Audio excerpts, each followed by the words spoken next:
whalawhalahi atu. Hani tau wala tala te tupu ke lata moe a whiawhinei. Kua hoko mai e taha matakau mai saina ke whaikumkumianga ke lata moe matangahua ke whakahangahangitaki e tau puhala tu he motu. Whakahoko ai e tau whakatutalaanga ke lata moe tuanga he wangahau niwe ke he taha whono ne whakahoko ai ke he ue aho. Ne whakamōli ai he whakatuwhono e he puakianga he taha walafunua ke he taha langa ki tamatakawi ke lata moe whalikolo sponsani moe whalu pisnisi. Tau se whalu tau whakakuanga ke lata moe tau whainga hua ne kua lau iai ke he tau whakahoruanga po ke tau mga aho kaike kua whaitangata ka masi whakaofo po ke manake whaikumkumianga ki loto he whakawhirianga. Kua hoko mai tuai e taha matakau mai saina ke tau se whalu tau kumikumianga ke he tuanga he tau puhalatu he tatula motu. Aha iai e taha mawheheanga he whakatawhonu niwe mo he whakatawhonu aha saina ne kua whakamōli he tau uawhi mai walu. Kua lewa lahi tuai whoki e whakakismana atu he tau tangata he motu hangao ia ke he kele he tau puhalatu aha kua muhupokoluo mo e kua lata whoki ke whakafou. Kua whai anoanuanga whoki e whakatawhonu ke kumi lang matai mai whafo ke lata mai matangahua nei kai amana ki whakalahi to mai ke moe tau tupe mai e saina. Hanei kua whakamōli ai ke hohoko mai e matakau mai he China Highway Engineering Consulting Corporation. Tako ono i tangata he matakau nei ni kua hoko mai. Ngā hua whakalatahalu tōnu me whalu tō tangata ngā hua he motu ke watu veku ai ngā nonu ke he taupuhalatu ne kua veku takai he motu pihia ni me whalu taupuhalatu mai liku la keapa maha kupu ke hoko mai ki alofi. Whakatutālai mo e takitaki lahi ke he tau whahinga hua ne liweki atu ai ke he tau whekau koe infrastructure mo e whakamāme i e tau ngā hua ne kua amana ki e. E anono mua lau tōlu ke he tau ring roads ha tau tōlu, tau puhala tū i whafo he tende whanowiko e motu. Si pia whoki ni me tau puhala tū tōlu nei ne mahuinga ne huifo mai he tau maanga ki alofi. Si anono whoki e mo tōlu ke he whalua tau puhala tū ne nā kaila tau se ia, ke he tāsila po ke ha. Ke include whoki loto he matangahua nei. Si pia whoki ni me whalua tau puhala tū halatahi ha tau tōlu. So rosti do menei ho matau kisikise he fihe aho e na nofo mala tulu ki ha tulu mut ma hone ko ovi ko ai ke kumi ko hane pia i tuanga pola tu ko he ngoi tu puhala ne tau sia ki he tau ma ko moli ki tua ke he tau folu ni tau details ne ko ngahua matulu lo ki ai to tuku mai la tulu me ke whakatutala me whakatwhano hea tuloto e na mna kia te kei. Ulu he maha kamole ki he tau kamole he kamatanga he project nei ka via ki he uafulu ki he tulungu fulu milion tāla ke lata i me te fuafua ke lata me tunga hua ha tau ki he pola tū ha ka anono fu ke whakahamita ka alofi ke tae taha footpath ke lata i me tau tangata tau tulu ke laka hui i o ke vaeva mo e pia fuki ni me whakahamita ki he whalu a tau na whandu mtokado ka pake he tau whale mahuinga tolo ha tulu mut mo pia ni me nonang whakalau lahi fuki he tau pola tū tulu hako e anono te tulu ki mua kai ke tuku e tulu e ko ingoa ni specification e tālanga ke pola tū kai manako lahi te tulu ke tulu ngufulu e tau walim ke tulu ngufulu e tau i mua he motu pola tū do malona ka kai ngahua o loa whakatuwhono ke le veki mo i pui e pohala tū ha tulu haka mana mahuinga lata me mutu. Koe aho ua whoki he whahita panene ko tau sea e taha kumkumianga ke iloa laulahi. Koe whewhe whakaongang he tu tangata e tau pohala tū he motu to mai ke he tamata ni mela nei he tau kumkumianga ke langmatai e tau whakataitai mo i tau puhala ke tau sea ke puhala tū. Ke ono e matakawia he tau tūla mutu ke lata ia mo i kumikumianga ke he tau hawhi e tau puhala pelewafi he tau tūla ni whakaonga e pola tū ke he taha bie aho ka mate he hala fitu he mo mwipungi o se he hala fitu he mga hawa whiawhi. Ke kisia e la tūlu mo e koe hei whiha me lahi whiwhi e tau mtoka e whakaonga e pola tū he tau tūlu.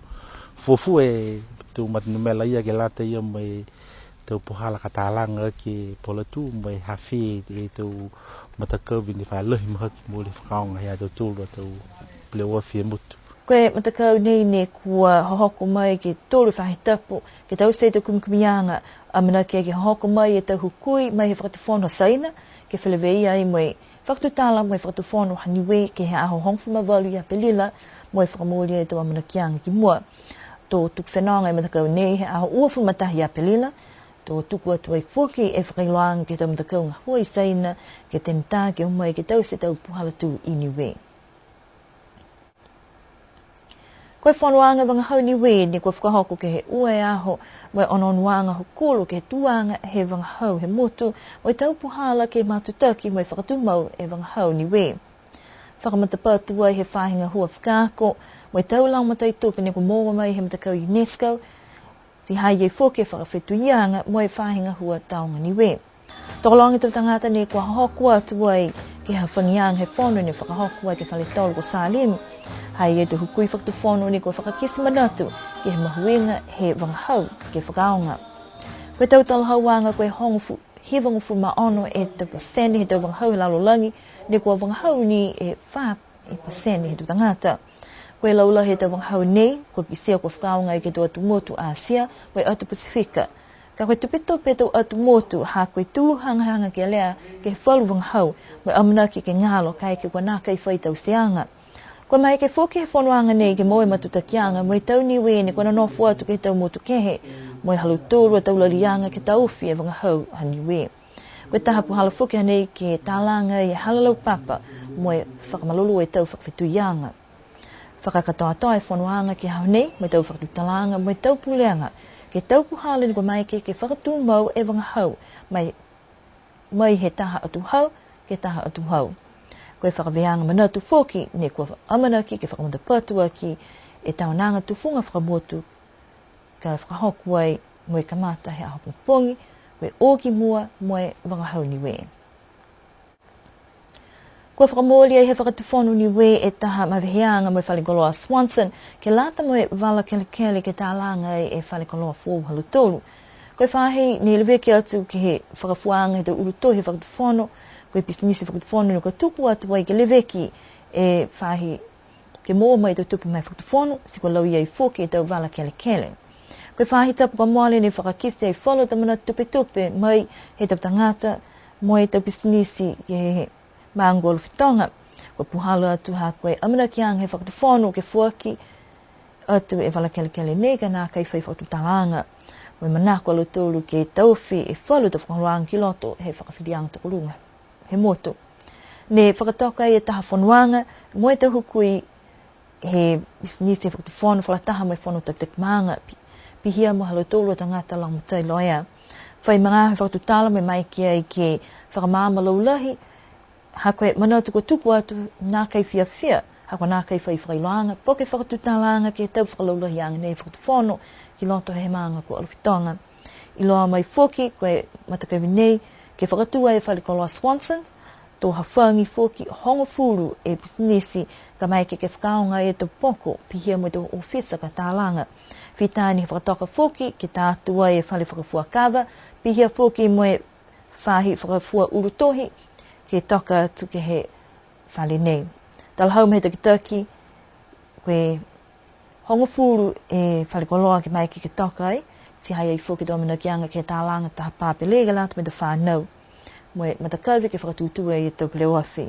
Koe whaluha nei e tau whakalulahi anga ni koe whiawhia whakatufonu kei, moe whakatoka, koe hongo furu e tau, ka fuaki atu ai e walafunua nei, ke he Nisi Swanson, tō riu whai ononuanga kei e te mga mua.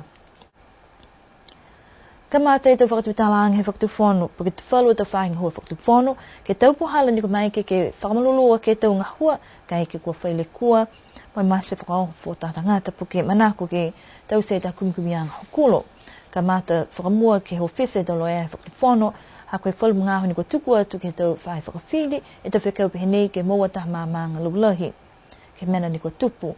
Ni kau whalataha e whahinga hua leo leo, whahi tāmasi awhi, whahi maluro seno, whahi whakawhiri, koe ofisa he tau loa e whakatufonu, ke whakatutala, koe hei ngoa e tau whakahoanga ngahua, he mga honei, koe ingoa whoki, koe tohia ki loto e mata whakatufonu, koe Inquest Act, tau tahe awhi hiwi seo onongu whumawha, ke mai ke muitua moe whakangahua e tau malolo ne haa ki loto, he mata whakatufonu ia.